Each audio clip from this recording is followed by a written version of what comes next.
I had a choice, actually, to speak about culture or ROI today.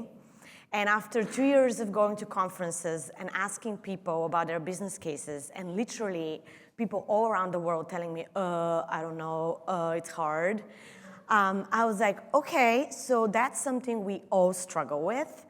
And probably nobody will venture to do this. So I'm just going to go for it. I know people have done a lot of culture presentations. We heard MG yesterday talking about a fantastic way of positioning culture. We know that part. But how do you get money? And why is it so hard? It's hard because proving the worth of customer experience financially is actually almost impossible. You go to a CFO and you're like, hey, I may or may not increase your revenues, and I may or may not save costs. Like Uber said yesterday, I may have to actually reinvest the money. It's pretty bad. We have like nothing to go on. And what essentially your CFO is hearing is, hey, give me 20 million.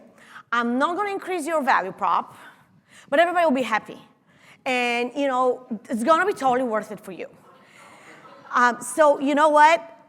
It's extremely hard for them to get there. And the other challenge we have is we know much more than they do about the realities of the perceptions of the customer. They are in the balance sheets, they're in the income statements, they're talking about percentages. They're not where you are at all.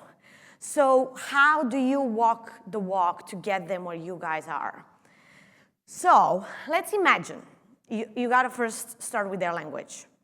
So let's imagine you have your 80s airports grade quotes experience. Paper heavy, labor heavy, you have podiums everywhere, computer terminals everywhere. It's like infrastructure heavy. And you somehow get the money to say, hey, I'm gonna take this all out. I'm gonna introduce self-service, facial recognition, whatever technology you wanna do. And I'm gonna what? End up with the same circle. I'm just gonna reallocate it. Okay? I'm gonna, best case scenario, make you less reliable on the labor crap and all the unions. And now you're gonna shift your effort from union negotiations to negotiating maintenance contracts with some technology partner. And that's what I want to do. Well, the best case scenario for them is like, oh my God, I hope she breaks even. I just hope it doesn't actually have some hidden cost in IT that she didn't find out that's gonna just hit me one time. So how do you get out of that, I'm breaking even? Well, you talk about what actually you've done structurally for that CFO. Because you have done more than you think. What you've done is you've allowed this CFO to scale, to grow this operation, and to not invest continuously costs in that operation for their new customers. So let's take a JFK airport operation for us. What I did with the self-service project was not only shift the labor costs out, and we do have some reduction there, but we also have allowed us to grow and not worry about throughput because everything is faster. So now if you have an intelligent CFO across, they will get that part, and that's huge. You're scaling, you're growing, you're building them for the future. And you're doing it in a way where your customer now is like, oh my God, they're so cool. It's seamless, it's fast, it's amazing. So you have done more than you think. You're not actually breaking even, but if you don't walk them through that, they're not gonna see it. And that's important. It's important to not assume they'll see it and be mad when they don't. Just think about how they'll get you. Now, the other part of what we're doing here is brand, right? Brand building. We have read all the books about engaged customers, connected customers, brand equity, and all of the good impact we have. But how do you, again, talk to CFOs about that? They're not marketers. They're not going to understand that part. And how do you talk about, hey, here's the math. If you have negative experiences, we know customers speak. We might not be able to tell you that a connected customer will be a repeat customer, but we know for a fact that a negative and mad customer is going to convey their expression in the world. So you need to protect the brand. So customer experience and the business case for it is about brand protection, because we have seen what happens in terms of brand erosion when people don't protect their brand. Now, who remembers this fun stuff? I mean, Dove was like really, I don't know who did that campaign, but obviously they didn't care about the customer. And guess what happened? The customer told them. So customer experience is not just about us redesigning operational stuff. It's also about controlling that public conversation, about making sure this is not online. And how do you do that? You do that by not doing Pepsi ads and not thinking about customer perception. Because guess what? You're gonna see that in social media. And it's not gonna be fun.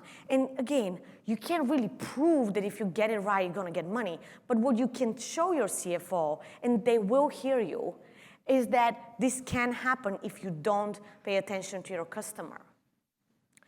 So how do you make your case? Well, so many of my colleagues go and say, here's how much money I want. It's not gonna happen, okay? If you just go and say, I want this, and then what are you gonna do with it? What's your ROI? Oh, I hate finance, that's not gonna work, okay? So you start with the story. So let's go back to our airport experience.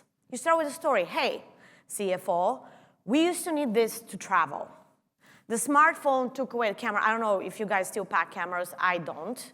When I travel, my phone became my camera a long time ago. What I'm gonna do with my facial recognition project is eliminate 2 other things that are essentials of travel today.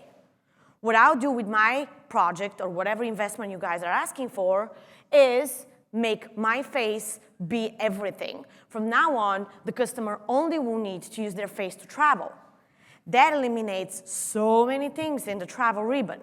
But you need to walk them through the storyline before you go and you start talking about money. Because guess what? Now that you have the story and you have gotten some emotional connection, now they're paying attention. Now they feel you. And we are marketers internally. So a financial conversation is actually a marketing conversation. And unfortunately, we don't think that way, and that's why we lose a lot of the battles. Now, once you are here, then you can go and start talking about the money. Now, I don't have what I'm building right now for the facial recognition because we're still building this, but I can tell you what we did for self-service. We started with the travel ribbon. Now, they may or may not know all the parts of your travel ribbon, but it's good to frame it. Where are you? Like, what is he investing in, or she? And for me, it was the lobby. I was like, hey, you're gonna be at touch point 1. And what are you gonna do there? You're gonna introduce self-service. What are you gonna do? Well, you're gonna buy new stuff. You're gonna gut old stuff. Okay, what is your ROI? Well, throughput. And that's where we go back to the operational metrics. And you don't always start with financials. Because an intelligent person would understand that if you make the operation faster, more reliable, more scalable, it will mean money. And what money it will mean would depend on what your results are. In my case, it was lower cost in terms of labor. And it also meant, hey, I'm going to shift all these people to the concession side much faster. You will see some money there that you didn't have today. I always put NPS for Chicos, but nobody cares. In a financial conversation, you can keep trying. It's not going to work. We used to have some ratio. I don't even bother anymore. The moment I say NPS, they just phase out.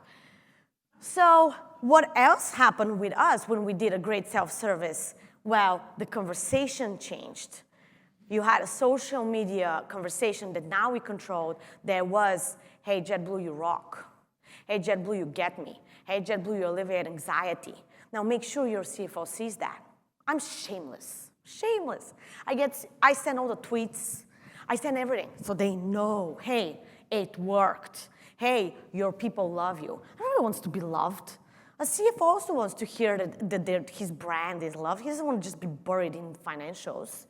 So just keep that conversation so he doesn't see you only when you need him or her. So that's kind of easier when you're building something new and you're revolutionizing something. But what happens when you want to fix something that's already there? Then it's even harder. Then it's like, oh, why do I need to fix it? It's already, we do this. We do this today. What are you going to do tomorrow? So I would say bring how bad it is to the boardroom. Bring it on. Bring the reviews. Quote the words when they say it sucks. Yeah, you do something, but it's terrible. Yes, you have the check mark of utility delivery, but it's really bad. Your customer is like not even valuing what you're giving them. So I'm here to fix it, and I'm here to make it better. And I'm here to ask you to care if the customer actually likes what you're giving them. So let's go with the fun bag we give when we delay customers. I mean, I don't know why I hate this lunch bag so much, but it's just like, okay, 2 plus 5, 4 plus whatever your airline's rules are, we bring something out. Here is a lunch bag like you're a 5th grader, and here is what you're gonna eat now because I delayed you. So yeah, we feed you, but is that really something memorable? Are you gonna go home and be like, oh my God, JetBlue is so cool, they just fed me an apple? Or are you gonna go and say, hey, JetBlue is amazing because there is a self-service virtual coupon of whatever amount you guys can afford to give, but guess what? I could redeem it anywhere. If you want massage, you went and had a massage. If you wanted to get the last Forbes magazine, you could buy that. Now, I'm not treating you like a child. Now I'm actually empowering you to customize this, to use it to your liking, whatever you need, and to get some control. Now, is this expensive? Absolutely, it's expensive. But guess what? If I do the lunchbox, I'm at the bottom. I just gave you an apple. If I'm up there, now I have emotional connection with you. Now you go home and you're like, I wish everybody did this. So now I've created a new experience. Now I'm a customer experience professional, and I have been able to communicate this to my CFO. Not only that, but your ROI would matter when you get to the top. The challenge, though, is you need somehow to get to the top. If you stay at the middle, I don't think it's enough.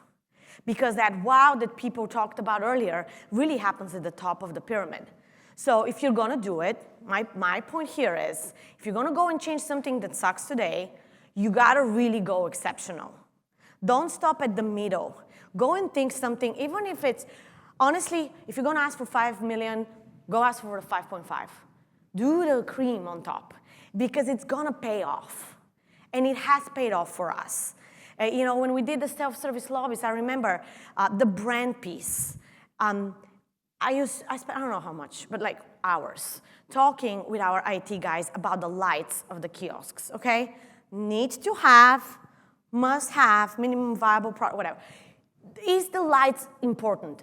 No, dude, like the kiosk works without the light, but with the lights, it's cool. So I want the lights. And guess what? Everybody's talking about the lights. Because now our lobby after 6 p.m. is dark, and when you get on JFK on the moving elevator and that whole hallway is lit in blue, oh my God, I still get goosebumps, and I did this thing. It works. Now, were the lights millions of dollars? No, but they were this extra mile that like 99% of the designers would be like, okay, whatever. Don't give up. If you have a vision and if you have something that is like just a nice tickling thing at the top, go for it. Delay a week, delay a month, do it right. Okay, now there is a desperation approach here, strategy, if nothing else works. You go and you say that they're gonna die. And you know what?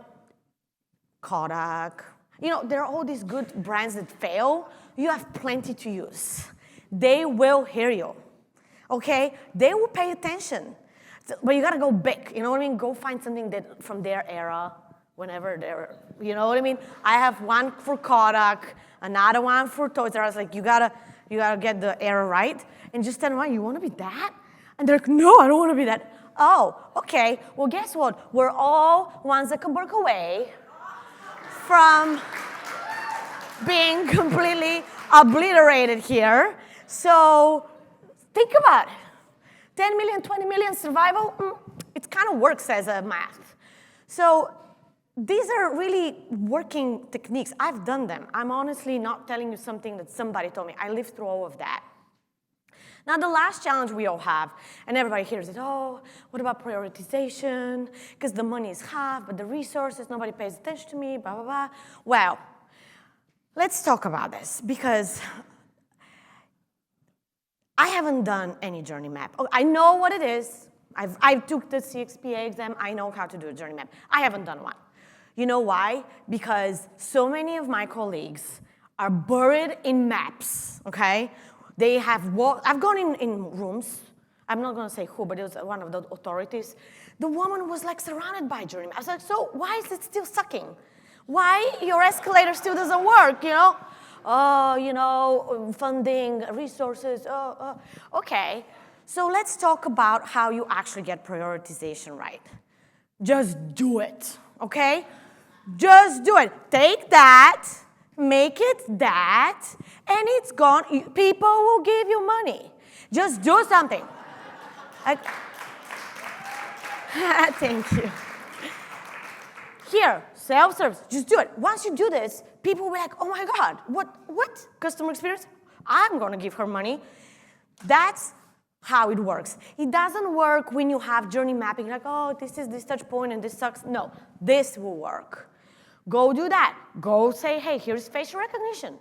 Here's what's gonna happen. Go, you know, this strings, we push this in the law. Like, it's such a, if you've seen how I actually set this up, but the customer loved it. And then you have something tangible to show to your people. And by the way, it wasn't even that expensive to do this. But I did all of it, right? I mean, that's the problem. Or like what we're doing now in June, look at that. PowerPoint slide, static versus this.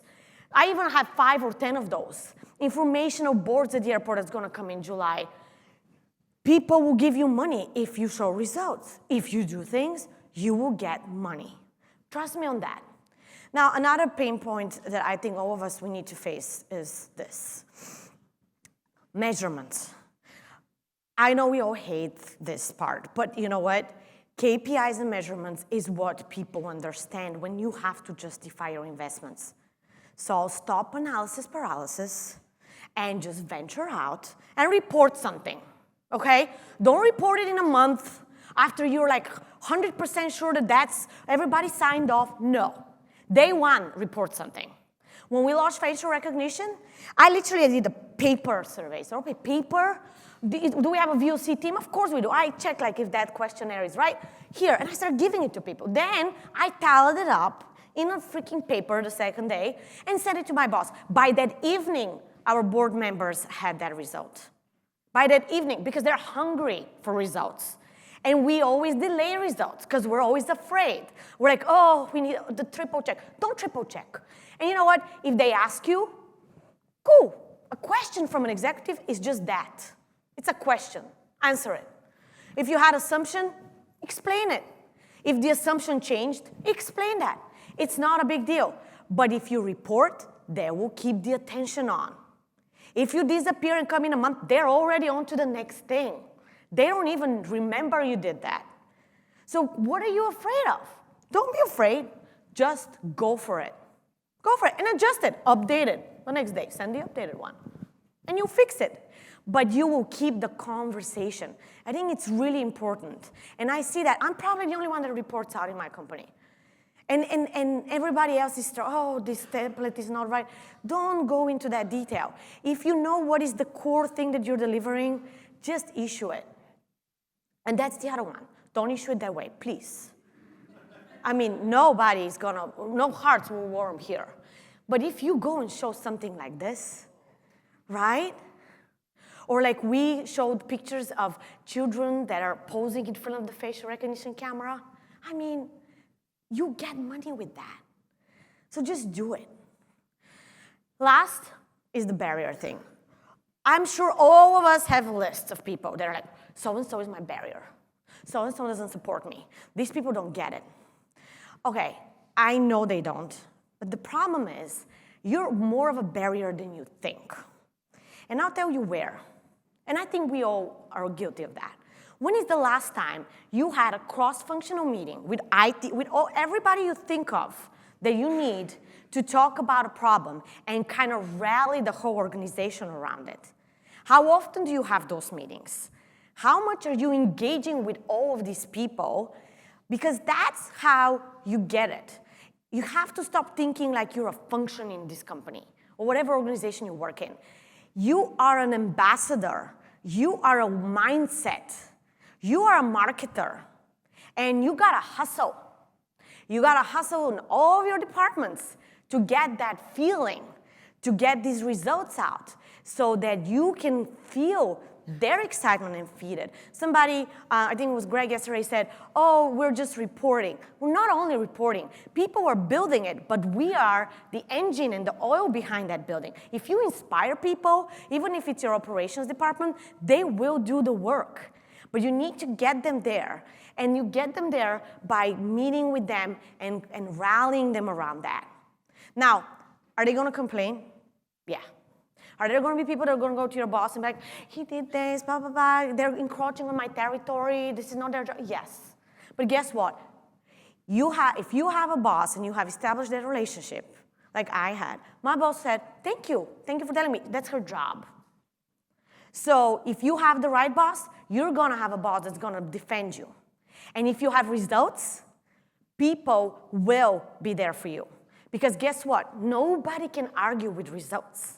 So get results. Thank you.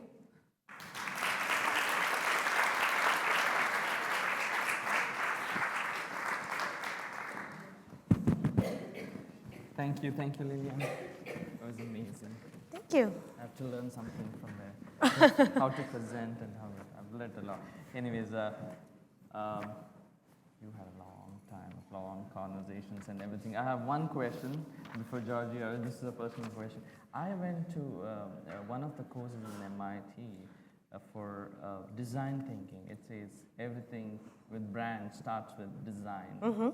So, and like I said, I stalked a little bit about your profile and everything. So, what's your thought process about? And I know you contributed to the JFK lobby and the check-in transformation. So I just wanted to. So the question is about design? Yeah, design thinking. So design thinking, for me, I mean, first, all of my team members are going through that. Whoever is hired within 3 months, I send them to design thinking. But it's not something novel. For me, design thinking is more empathy training. And it's more about really thinking why you're doing something. So the lobby redesign, when we did that whole project, I learned how painstaking it can be to do a perfect design, because you really need to think through the customer and go put yourself in their shoes and understand. Even honestly, guys, if I tell you how many conversations we had about the trash bins, I mean, back to the restroom conversation yesterday, if you remember one thing, it's these trash bins. It's amazing how a small element can be so controversial. And you're like, are you kidding me? Every airport has different rules about trash bins. And if you have self-tagging kiosks, you have paper that you need to discard. How many is too many? Where do you position them? Design thinking, to me, is a discipline that teaches you to pay attention to the details. Thank you. Audience question, please.